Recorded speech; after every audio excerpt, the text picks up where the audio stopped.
ei saa lapsi teha, sest äkki kliima läheb väga soojaks. Nii on. Nagu mida vittu ma loen lihtsalt halloo.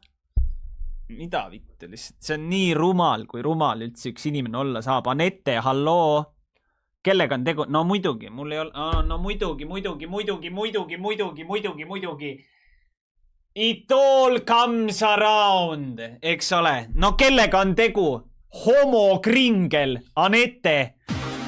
POV, te olete 2 millennial mittebinaarset kandidaati, kes üritavad valimiste jaoks TikTokke teha. Ei, no muidugi. Ei, muidugi. Ma igaks juhuks härra Homo Kringel või proua, kumb iganes sa olla tahad täna. Ma tõesti ei tea. Ma igaks juhuks annan sulle märku. Töötukassa helistab. Oi, vittu tema ausalt. Tule taevas appi.